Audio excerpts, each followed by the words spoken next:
안녕하세요. 2025년 12월 18일 여러분이 보내주신 자료들 속으로 깊이 들어가 보는 시간입니다. 와, 오늘 첫 소식부터 정말 뭐라고 해야 할까요? 월스트리트의 과거의 유령이 나타났다고 해야 하나요? 정말 그런 표현이 딱 맞는 것 같습니다. 20년 전 세상을 떠들썩하게 했던 그 엔론 스캔들의 중심, 회계법인 앤더슨 있잖아요. 네네, 기억하죠. 그 후신이 뉴욕 증시에 다시 등장했습니다. 그런데 정말 기가 막힌 우연인지 바로 그날 엔론의 문제를 가장 먼저 지적했던 분석가가 세상을 떠났다는 소식이 함께 전해졌어요. 정말 영화 같은 하루였죠. 한쪽에서는 오명을 썼던 이름이 화려하게 부활하고 다른 한쪽에서는 잊혔던 영웅이 조용히 퇴장하는, 오늘 저희는 바로 이처럼 과거의 그림자가 현재 시장에 어떤 의미를 던지는지, 그리고 또 완전히 새로운 미래로 여겨졌던 AI 산업의 거품 논란과 그 이면, 더 나아가서는 미국의 정치 시스템이라는 근본적인 질서 자체가 어떻게 흔들리고 있는지 그 연결고리들을 하나씩 파헤쳐 보겠습니다. 와, 오늘 얘기 정말 흥미진진할 것 같은데요. 좋습니다. 그럼 월스트리트 유령 이야기부터 시작해 볼까요? 앤더슨 그룹이 상장 첫날 주가가 47%나 폭등했다니 시장 반응이 정말 뜨거운데요. 아니 근데 앤더슨이라는 이름은 대부분 앨런 사태랑 같이 역사 속으로 완전히 사라졌다고 생각할 텐데요. 어떻게 이게 가능한 거죠? 바로 그 지점이 핵심입니다. 법적으로 파산했던 회사가 이름만 바꿔서 다시 나올 수 있는 건가요? 법적으로는 그 앨런 회계 부정을 도왔던 아서 앤더슨이 2002년에 해체된 게 맞습니다. 하지만 많은 분들이 놓치는 사실이 하나 있거든요. 아, 그런가요? 네, 2005년에 연방 대법원이 만장일치로 당시 유죄 판결을 뒤집었습니다. 정말요. 그건 처음 듣는 얘기네요. 그렇죠. 조사 방해 혐의가 법리적으로 잘못 적용됐다는 거죠. 물론 이미 회사는 산산조각 난 뒤였지만 이 판결이 앤더슨이라는 브랜드가 부활할 수 있는 어떤 법적, 도의적 명분을 만들어준 셈입니다. 아, 그런 뒷이야기가 있었군요. 네. 그리고 오늘 상장한 앤더슨 그룹은 아주 영리하게 접근했어요. 과거에 가장 문제가 됐던 회계 감사 업무는 아예 손을 뗐고요. 아, 그 부분을 떼어냈군요. 네. 세무나 컨설팅 같은 분야에만 집중하면서 과거의 그림자를 지운 거죠. 사실상 다른 회사지만 그 역사적인 이름을 계승해서 시장에 성공적으로 복귀한 겁니다. 정말 아이러니합니다. 그런데 바로 그날 앨론의 붕괴를 예견했던 분석가 존 이 올슨이 83세로 사망했다는 소식이 전해졌어요. 네, 맞습니다. 모두가 앨론을 칭송하던 1998년에 회계 투명성이 의문을 제기했다가 사실상 회사에서 쫓겨나듯 은퇴해야 했잖아요. 이 두 사건이 같은 날 일어났다는 건 이게 단순한 우연 이상이라는 거죠. 시장의 기억이 얼마나 짧고 또 돈이 될 때는 과거의 잘못에 얼마나 관대한지를 극명하게 보여주는 거거든요. 듣고 보니 정말 그러네요. 올슨처럼 소신을 지켰던 사람은 역사책에 한 줄 기록될지 몰라도 결국 시스템에 순응하며 화려하게 부활한 앤더슨 같은 브랜드가 월스트리트의 승자라는 좀 씁쓸한 현실을 보여주는 겁니다. 올슨의 경고는 무시당했고 그는 조용히 잊혔는데 스캔들의 중심에 있던 이름은 47% 주가 급등으로 보상을 받는 셈이니까요. 맞습니다. 20년이 지났지만 기업 지배구조, 분석가의 독립성이라는 문제가 과연 얼마나 나아졌는가, 이런 근본적인 질문을 던지는 하루였죠. 이런 과거의 이야기뿐만 아니라 현재 시장 자체의 분위기도 심상치 않은 것 같습니다. 의료 유통업체 매들라인이 63억 달러라는 어마어마한 규모로 IPO에 성공했다고요? 네, 2021년 리비안 이후 최대 규모죠. 와, 몇 년간의 침체기를 지나서 IPO 시장에 확실히 온기가 돌고 있습니다. 올해 미국 IPO 평균 수익률이 11%를 기록했는데 지난 5년간 계속 마이너스였던 것과 비교하면 이건 완전히 다른 세상이죠. 투자자들의 신뢰가 돌아오고 있다는 명백한 신호군요. 그렇죠. 분위기가 좋다 보니 은행가들은 벌써 2026년에는 역대급 시장이 열릴 거라는 전망까지 내놓더라고요. 스페이스X, 엔트로피, 심지어 페니메이나 프레디맥 같은. 맞습니다. 거대 기업들 이름이 다 나오고 있죠. 하지만 바로 그 지점에서 우려의 목소리도 나옵니다. 어떤 우려죠? 과연 시장이 이 모든 거대 기업들의 상장을 소화할 만한 체력이 있느냐는 거죠. 모두가 파티에 뛰어들 때 누군가는 그 파티가 끝난 뒤를 걱정하기 시작하는 법이니까요. 방금 언급하신 이름 중에 엔트로픽이 저희가 받은 다음 사료에도 등장하는데요. 아, 네. 이게 바로 시장의 열기랑 그 이면의 불안감을 동시에 보여주는 완벽한 사례인 것 같습니다. 한때 암호화폐 채굴로 유명했던 헛8이라는 회사가 이제는 엔트로픽을 위한 초대형 AI 데이터 센터를 짓는다면서요? 네, 디지털 혁명의 최전선에 있는 AI 경쟁이 결국에는 데이터 센터라는 거대한 물리적 인프라, 그러니까 땅과 건물 싸움으로 번지고 있다는 걸 보여주는 상징적인 사건입니다. 알고리즘 개발을 넘어서서 이제 누가 더 많은 전기를 안정적으로 끌어올 수 있느냐의 경쟁이 된 거군요. 바로 그겁니다. 정말 아이러니해네요. 한때는 디지털 골드러시의 상징이었던 비트코인 채굴 기업이 이제는 새로운 골드러시인 AI의 곡괭이와 삽을 파는 역할로 변신한 거니까요. 정확한 비유입니다. 이 프로젝트가 15년간 무려 70억 달러 규모인데요.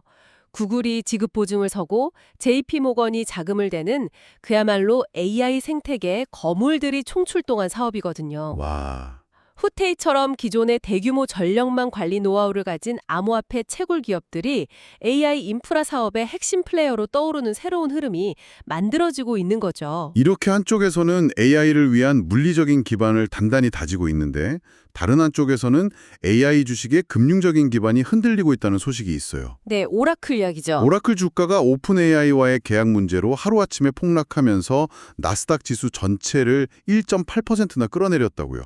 도대체 무슨 일이 있었던 건가요? 여기서 RPO라는 조금은 생소한 회계 용어를 주목하셔야 합니다. 자녀 수행 의무라고 하는데요. RPO요? 네, 간단히 말해 미래에 발생할 것으로 약속된 계약 매출을 의미합니다. 오라클이 오픈 AI랑 3천억 달러 규모의 계약을 맺었다고 발표하면서 이 RPO가 엄청나게 부풀려졌고요. 지난 9월에는 주가가 하루 만에 36%나 폭등하는 기염을 토했죠. 잠시만요. 그러니까 아직 받은 돈인데 앞으로 받을 거라고 약속된 돈을 미리 장부에 기록해두는 거군요. 정확합니다. 마치 식당이 2년 뒤에 있을 대형 행사의 케이터링 계약금을 미리 매출 전망에 포함시키는 것처럼요. 네, 그런데 문제는 그 케이터링 행사가 취소될 수도 있다는 거죠. 투자자들이 바로 그 개연성의 의문을 품기 시작한 겁니다. 오픈 AI가 과연 그 3천억 달러를 낼 만큼 수익을 실제로 내고 있는가? 또 오픈 AI의 자금줄 역할을 하는 다른 빅테크 기업들의 투자가 계속될 것인가? 이런 근본적인 질문들이 터져나오기 시작한 거죠. 아하. 그러니까 시장이 AI 기업들 사이에 돌려막기식 투자 구조에 대해서 의심의 눈초리를 보내기 시작했다는 거군요. 바로 그겁니다. A 회사가 B 회사에 투자하면 B 회사는 그 돈으로 다시 A 회사의 서비스를 구매해서 A의 매출을 부풀려주는 그런 순환 구조 말이죠. 맞습니다. 회계상 RPO는 회수 가능성이 개연성 있을 때만 장부에 기록할 수 있는데 이 개연성이라는 단어가 얼마나 주관적이고 허약할 수 있는지가 드러난 셈이죠. 이 사건이 단순히 오라클 하나의 문제를 넘어 AI 주식 전반에 대한 불안감으로 번지고 있는 이유입니다. 월스트리트에서는 이런 거품 논란이 한창인데 정작 우리 일상에서는 AI가 점점 더 깊숙이 파고들고 있다는 점도 재미있습니다. 그렇죠. 이제는 챗 GPT한테 오늘 저녁 뭐 먹지? 라고 물어보면 메뉴 추천은 물론이고 그 자리에서 두어대시를 통해 식료품까지 바로 주문할 수 있게 됐다고요. 맞습니다. 최근 인스타카트에 이어서 도어대시까지 챗 GPT와 손에 잡았죠. 이건 AI가 단순히 정보를 찾아주는 검색 도구를 넘어서 실제 상거래가 일어나는 하나의 거대한 플랫폼으로 진화하고 있다는 걸 명확히 보여주는 사례입니다. 사용자가 영감을 얻는 바로 그 순간의 구매까지 이어지게 만드는 거군요. 네, AI가 우리 지갑을 직접 열게 되는 시대가 온 겁니다. AI가 기존 산업의 질서를 흔드는 것처럼 보내주신 자료를 보니 미국의 정치 시스템 자체도 비슷한 기존 질서와의 충돌을 겪고 있는 것 같습니다. 네, 그런 흐름이 보이죠. 특히 트럼프 행정부의 움직임이 눈에 띄는데요. 트럼프 계좌라는 새로운 정책이 시행되면서 억만장자 레이 달리오가 코네티컷 어린이 30만 명의 계좌에 $250씩 기부했다는 소식, 이거 정말 독특하더라고요. 네, 2025년부터 2028년 사이에 태어나는 모든 미국 아기들에게 정부가 $1,000를 주식 펀드에 대신 투자해주는 정책입니다. 아, 정부가요? 네, 아이들이 태어날 때부터 자본시장의 주주가 될 기회를 주자는 취지죠. 그리고 18살이 되면 이 돈을 개인 퇴직계좌로 전환해서 쓸 수 있게 되고요.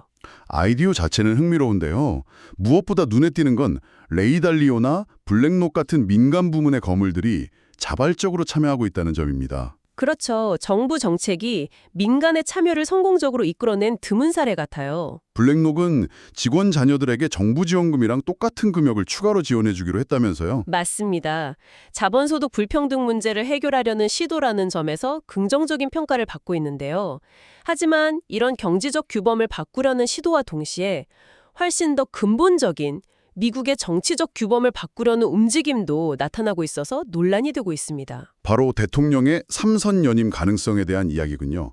자료를 보고 정말 놀랐습니다.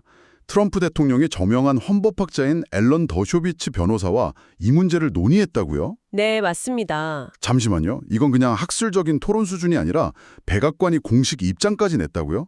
대통령이 더 오래 복무하면 국민에게 이익이라는 말이요? 네, 그런 입장을 내놨죠. 이건 프랭클린 루스벨트 이후 미국 헌정사에서 거의 금기시되던 이야기 아닌가요? 정말 충격적인데요? 맞습니다.